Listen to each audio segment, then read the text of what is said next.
Megyn Kelly appears to be on the hunt for a new place of employment. Multiple sources at multiple networks tell Daily Mail that members of Kelly's team have been in contact about finding a new home for the Today host.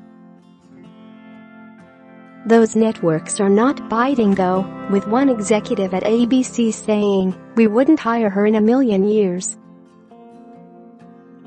She's toxic and her personal brand is finished." An insider at the agency that represents Kelly confirmed that the calls to other networks and news organizations were indeed taking place, but claimed that it was all standard practice.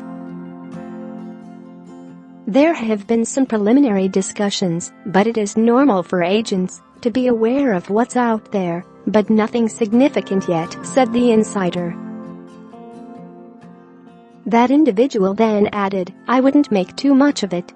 When asked for comment, Kelly's publicist said that reports of any person on Kelly's team reaching out to other networks was absolutely false. NBC did not respond to a request for comment. Scroll down for video at the same, an NBC executive tells Daily Mail that Kelly will not be missed if she does decide to jump ship. That hour used to be a ratings hit with Al Roker and Tamron Hall, and it was relatively inexpensive to produce, said the executive. Now viewers get to witness the greatest example of white privilege on television. She defended blackface. "I mean, how is this acceptable in any way? She needs to go."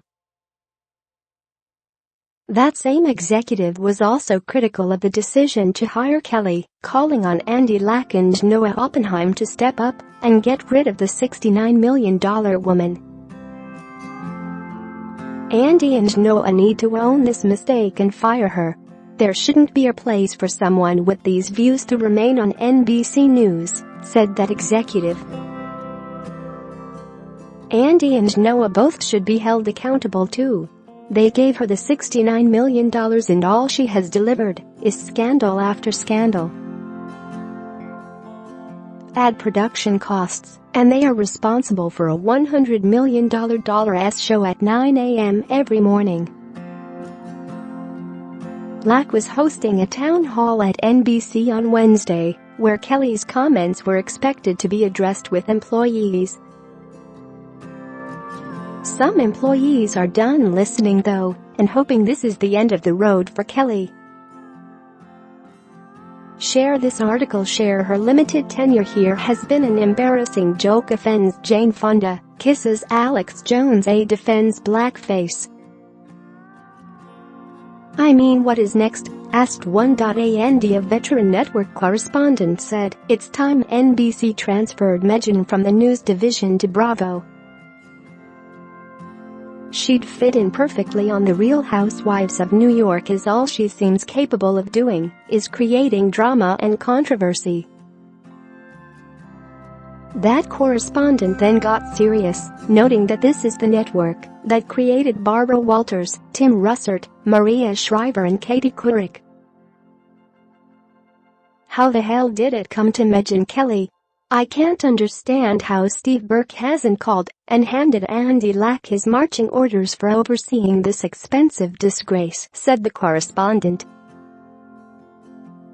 "How must our African American colleagues feel? It's an absolute disgrace and NBC News shouldn't stand for it." Clearly they do, and she'll be on the air again tomorrow. Al Roker went after Kelly earlier in the day, just over a year after the Today veteran was booted from his spot as host of the 9 a.m. hour along with Tamron Hall to make way for the Fox News hire.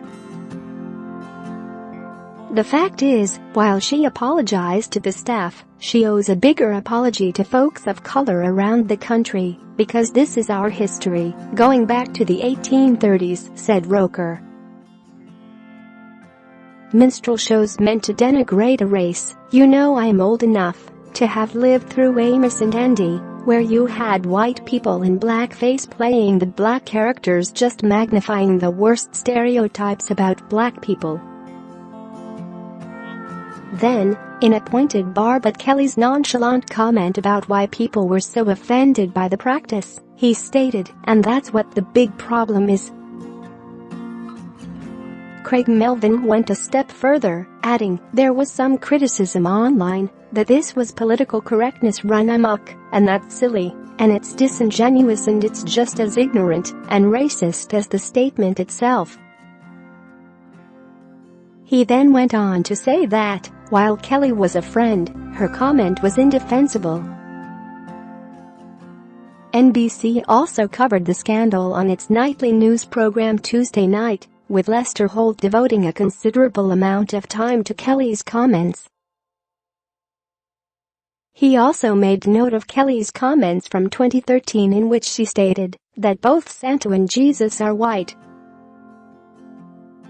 A member of Kelly's panel on Tuesday also apologized for not speaking out at the time. "Morning. Want you guys to know how I feel about yesterday. What was said was vile. Not only has blackface always been and will always be racist, questioning that was disgraceful," wrote Jacob Sobroff. "I'm ashamed I didn't speak up more emphatically at the table. I'm sorry if I let you down." In response to that, Morning Joe host Joe Scarborough tweeted, "Jacob, you have been a consistent champion for young victims of systemic racism at the border. You are not the problem." Mika Brzezinski also chimed in, stating, "Jacob, you were in a bad position. Good on you for being transparent. You are a great guy." Kelly is feeling the wrath of her network competitors after all the major networks devoted sizable segments to her comments defending blackface on Monday. In response, an emotional Kelly began her program on Wednesday by reading prepared remarks in which she apologized for her comments the previous day. "I'm Megyn Kelly. And I want to begin with 2 words. I'm sorry," said Kelly as she fought back tears. She then rehashed her comments before stating, "I have never been a PC kind of person. But I do understand the value in being sensitive to our history, particularly on race and ethnicity. This past year has been so painful for many people of color. The country feels so divided. And I have no wish to add to that pain and offense. I believe this is a time for more understanding, more love, more sensitivity and honor. And I want to be part of that. Thank you for listening and for helping me listen too." Much of her apology was taken from the letter she sent to her NBC colleagues on Tuesday, which was obtained by Daily Mail. Kelly then welcomed her all-black panel to have a discussion about blackface, Roland Martin and frequent guest Amy Holmes. The host was silent for almost all of the 15-minute segment, listening as her hosts explained the state of racism in America and the workplace. Then, after a commercial break, it was all smiles and laughter for Kelly, who welcomed Gary Busey.